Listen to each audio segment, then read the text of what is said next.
Hi everyone, my name is Ierie and this is Reminisce with This, where I take a little time out of my day to reminisce with you on simpler times from all of the different, honestly, hobbies, interests, and collections I've obtained over the years. It's not just about those physical forms though that hold something dear for me, rather than the memories that I've built along the way that have kept these hobbies and interests alive.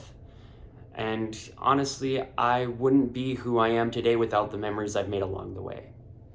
So for Favorite Friday, I wanted to get into one of my favorite animes and share a little bit of the history of how I got introduced to this anime. So the anime that I'll be talking about is the first and second season of Gunslinger Girl. Now, this anime is super sick. It's kind of messed up, honestly, but at the same time, it's awesome. You have these girls they're young girls. They're like little kids to teenagers, right? And they're either terminally ill or already on the brink of death, and the government comes in and gives them a second chance at life. By giving them this second chance at life, though, they do cybernetic enhancements. With the cybernetic enhancements, they create lethal assassins. And these young girls have to go through so much constant, in a way, they go through adaptations, constantly changing enhancements here and there when they are needed. And, you follow along these girls until they basically are no longer useful to the government. And, in a way that they don't really remember. From my understanding, from what I remember from watching it, it's been a little bit since I've watched them, but from my understanding, from what I remember, is that they don't remember their past lives. Not at least entirely, but that's what makes them even more lethal, like killing machines. And let me tell you, these animes are just like awesome as all could be. Now, how I got introduced to Gunslinger Girl. I was introduced to Gunslinger Girl in middle school by a friend of mine named Aspyn. Aspyn honestly introduced me to a lot of different anime and manga and got me interested into a lot of the things that I have been interested into today when it came to these animes or manga. It's because of her showing me a lot of them that piqued this interest. And, don't get me wrong, I did watch a few animes here and there growing up, but nowhere to this capacity. I did not necessarily know of a lot of these. This was one that I don't think I would have ever come across, at least not until a lot later on in life. If it wasn't for my friend Aspyn, she showed me a lot of different types of genres of anime rather than like just the one that I was kind of used to, which was, for the most part, I watched Sailor Moon, Sakura Card Captor, Pokemon, Naruto, and just more of those. And then, of course, I was introduced to a couple along the way as I got older. Before I worked at that Hollywood video where I ran into quite a bit of those animes as well. And I should also say Inuyasha was one that I watched quite frequently too. But a lot of these, I got to see a lot of different subgenres rather than what was just shown to me on Adult Swim or other TV stations. These animes are honestly what I absolutely love about anime. Is one moment I can go from like a really cutesy anime that's very wholesome to something that's dark and grungy or horror like, and something that kind of gets you out of the realm of the possibilities of what could have happened if we lived in some kind of dimension like this, right? Or maybe we do and we just don't know. And that's what I really loved about all the different types of animes that Aspyn showed me. This being one that I watched again and again, and I could tell you that like I probably held on to quite a few of the animes that she let me borrow for longer than I should have. You know, as a kid in middle school, I didn't necessarily understand, or maybe I did, the length of time that it would take me to watch these animes, considering the way that I was raised and stuff like that. It wasn't always accessible for me to just sit and watch these shows on repeat or whatever may it be, because sometimes we were all sharing the living room TV, and once siblings got home from school, parents got home from work, then that was more of where we shared the TV, as a family unit, right? So, but Aspyn showed me so many different animes over the duration of our middle school years and into our early high school years. And honestly, I'm so thankful because this is an anime that I absolutely love. There have been a few figures that have come out. I want to say one of the main character, the Figma figure, from like I said, the main character of Harrietta. And let me tell you, that one has, every time it goes up for sale, within moments it's gone, and then I can never find it again. And trying to find it on the secondary market, you're looking at a couple $100s for this specific figure. But I know one day I will have it a part of my set, just simply because I am brought back to that time period in my life when I was introduced to Gunslinger Girl, and how just gobsmacked I was. This show is so intricate.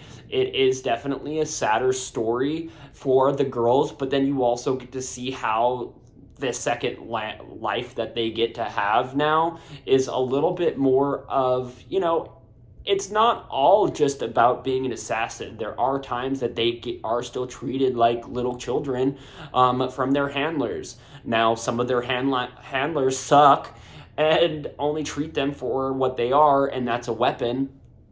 And it is what it is.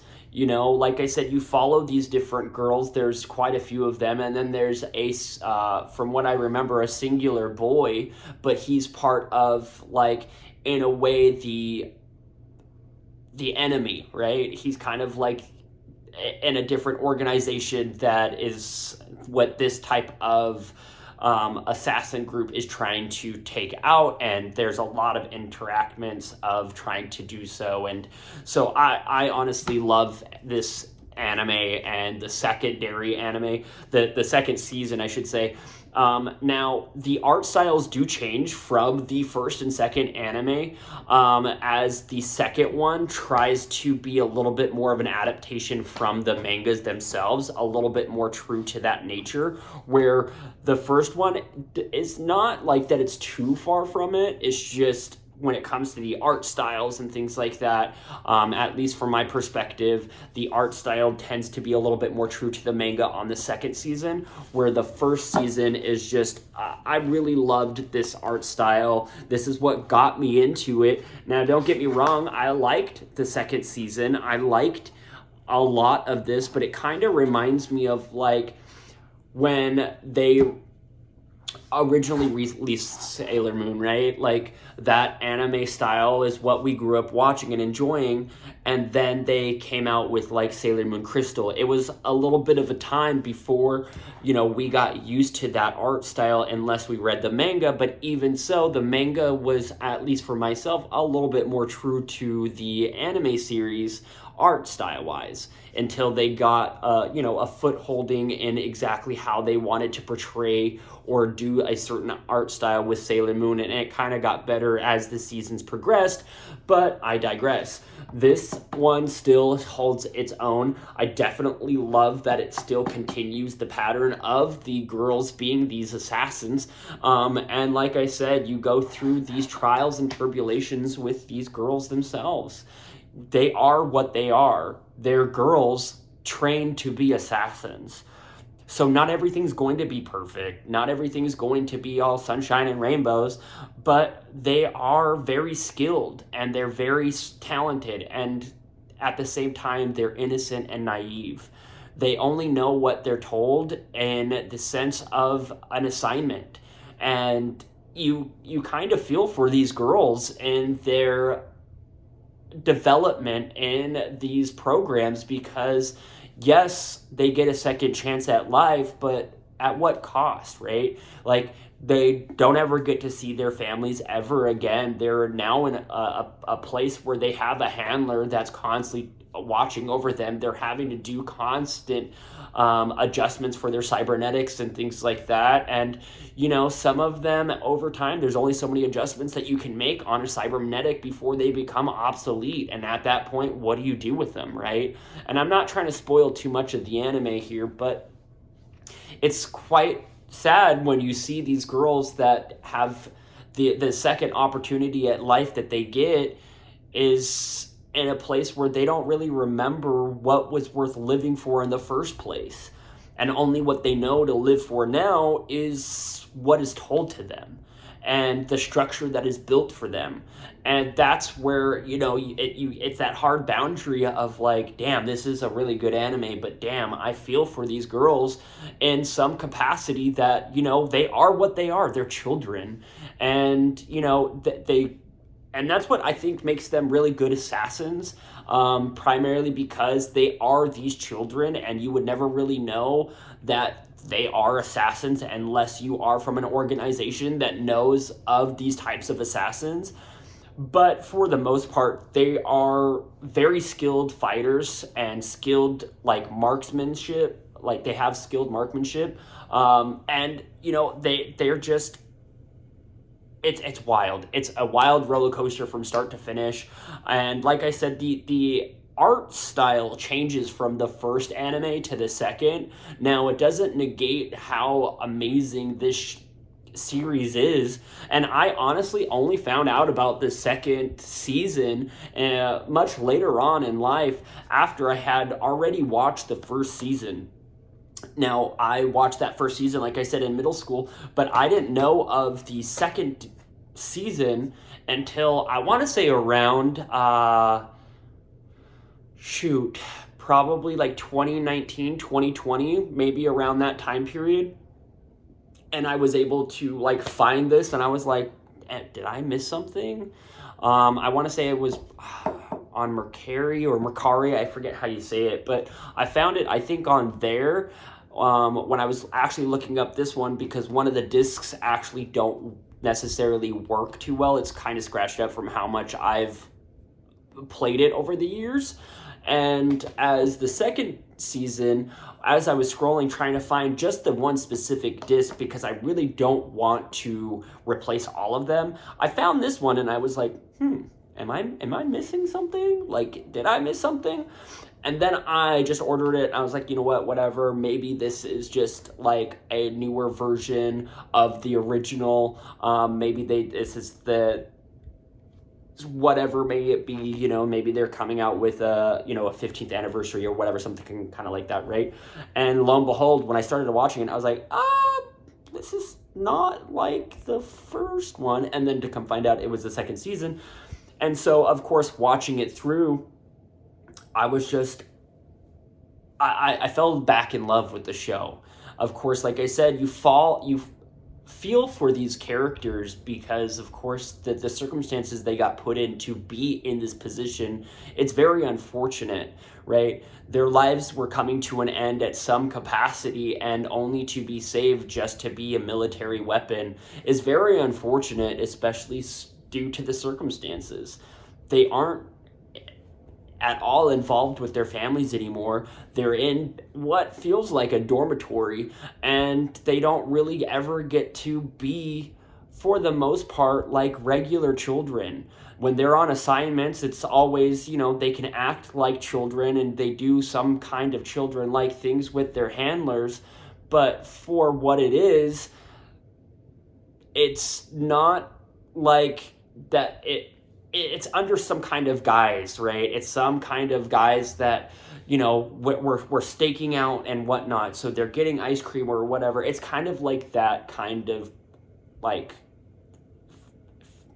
mentality. It's kind of like they're playing a part.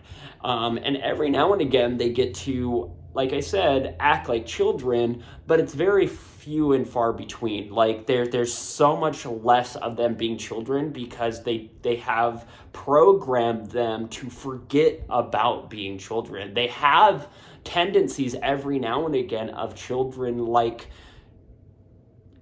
innocence, right? But like at the same time, they primarily focus on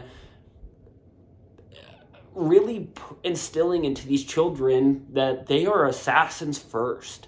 They are children far less. Like they are to protect their handlers. They take like bullets and all kinds of stuff. They end up being at times like little bodyguards. They will take the bullets, they will take the hits for their handlers or the people they're protecting, and it's like holy hell.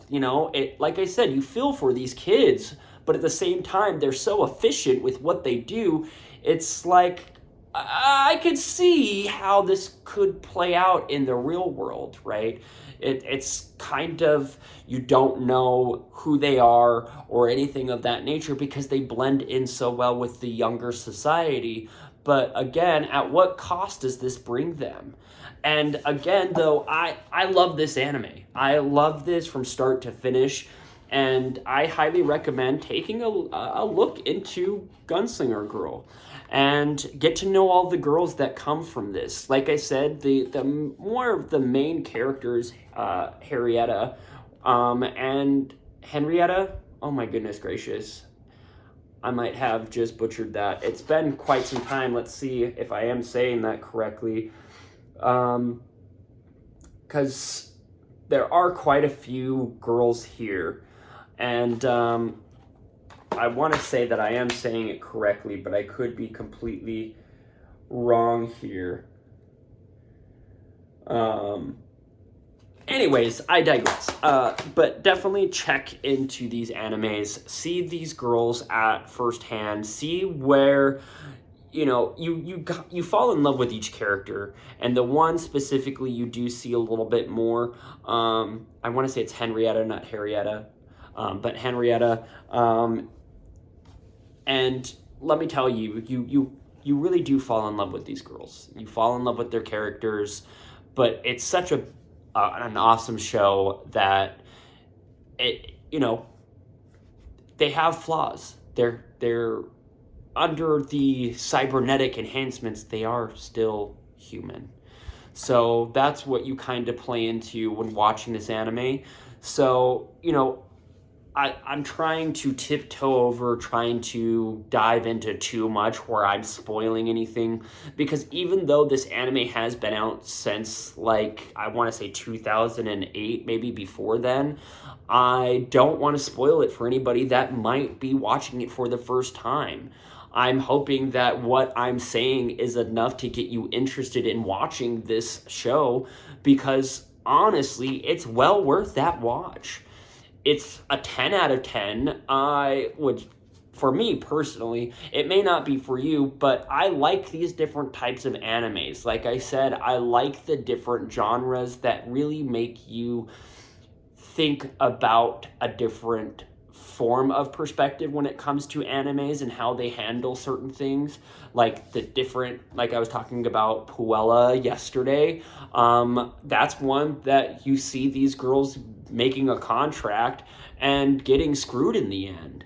And that's kind of just the way that the world works, right? We start off as kids believing certain types of things, and then once we hit adulthood, it's kind of like a kind of a shell shock when the seriousness of things start to really play its part, where we probably weren't as well inept to handle a lot of these things, because our naivety really kept us sheltered, and so did our loved ones, wanting us to be as innocent as possible for as long as possible. But once we hit the real world, it was like we hit the ground running, right? So that's why I like these different types of animes, because for what it is, at least for Gunslinger Girl, it could be the possibility of what this world could have been or could be when it comes to this type of assassins, if it ever boiled down to this kind of point of existence, right? So I highly recommend taking a look at this anime if you would love to see something different. If you are into that type of genre, it does have some blood and some things like that. Like I said, you feel for these girls. It's a sad-esque anime, but it's still badass nonetheless. It's one that I highly recommend to those that want something new to watch, that haven't seen something along these lines. And like I said, this is probably one of those animes that for what it was at that time, was the first that I had watched and got into. And by diving into the first season, I was introduced to the second season later on in life and brought back to the love of Gunslinger Girl It was, for what it was, I should say, and the memories that were tied into it. And it all started from a friend in middle school, one that I'm very happy to have known and still get to, see their lives progress on social media. But it's because of her that I was introduced to such an amazing anime that still holds such a huge part in my life today, that I enjoy it and I own it and I have the physical copies, because it's something more than just watching it on Crunchyroll or something like that for me. It's the physical thing that ties in the memories that were brought for me as a kid, and having them in hand just really brings back the nostalgic feeling of those moments, and watching them and being like, oh my God, this is so much different and so unique for what it was for me at that time. And now there's a lot of animes that I have watched over the years that definitely tiptoe around, or dip their toes in, I should say, not tiptoe around, but dip their toes into this kind of genre. And so again, I highly recommend watching Gunslinger Girl if you are interested in something along the lines of these young girls that are cybernetic assassins. And of course, like I said, they're not full like robots. They are still human in some capacity, but you still see the enhancements of what they brought these girls to, and they are unstoppable forces until they're no longer useful. And that's where it becomes kind of bittersweet. But again, if you are interested in taking a look at Gunslinger Girl, I highly recommend it. It's been probably a couple years since I've dived into it, and I should probably get back into it just to watch it again, as I've been watching a lot of other newer animes and stuff like that. But I am nostalgic, clearly, and I like to get into older animes from time to time just to watch them for what it was, bringing me back to those memories that started it all. And so, of course, I highly recommend watching Gunslinger Girl, the first and the second season, and tell me what you think. If you really do enjoy this anime, I would love to hear your perspective on it. If you even don't enjoy it, or you have seen it, I would love to have these conversations with those that are watching. Now, I know that I can talk for quite some time, but I really appreciate you taking the time to just sit and listen to what I have to say. And honestly, this was suggested that I possibly do something along the lines of talking about animes or like TV shows that I'm watching or movies that I'm watching from a subscriber. I should have honestly checked the name before I started filming, so I apologize on that. But I'm thinking that maybe I'll swap out from every week, because I already did Throwback Thursday, not Favorite Friday. I know I might have said that for Wednesday, for What's That Wednesday. Maybe I did dive into that as well. But nonetheless, for this, I'm thinking that I'll swap each week, where 1 week on Throwback Thursday and Favorite Friday, I'll talk about a favorite show or movie, and then the next week I'll do something a little different, and then the next week it'll kind of like, teeter on switching it up, where 1 week will be about movies and shows, and then the next week will be about something figure-like or a different kind of throwback or favorite, and then swap it back to movies and stuff like that. So for now, though, I will go ahead and call it a day. Thank you so much for hanging out with me today and reminiscing on what got me into Gunslinger Girl and why I think it's such a good show, and how I think that if you choose to watch it, I would love to hear about your perspective of what you thought of this anime. And if you have seen it, go ahead and leave a comment below of what you thought about it at the time that you watched it, and if you've dived back into it since you have, and what you think about it today.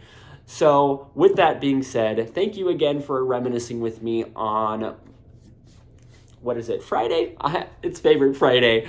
But thank you for reminiscing with me again, and I really, as always, I want to make sure that I am as authentic as I possibly can. And sometimes I can kind of feel that maybe I'm feeling a little bit robotic myself with how I end my videos, but I want to make sure that the message is perfectly clear. That if you have not been told you are loved, cherished, or cared about today, I want you to know that I love you, I cherish you, and I care about you. It's just something that sometimes we need to hear from maybe even a stranger. And I really want to make sure that I am being as authentic with that as possible, that it's not some kind of lure or whatever to get favoritism. It's more so of the things that I wish I would have heard a lot more growing up from the different types of things I watched. Because like I've stated quite a few times, this world is so serious and we could use a little bit more positivity. So if I can be a little bit more of a positive person for you, then I would love to share some of that, because I get a lot of positivity sent my way, and the best thing that I can do is share the same kind of love that I'm given. So with that being said, thank you so much for hanging out with me. I appreciate you, and I will catch you tomorrow. Peace.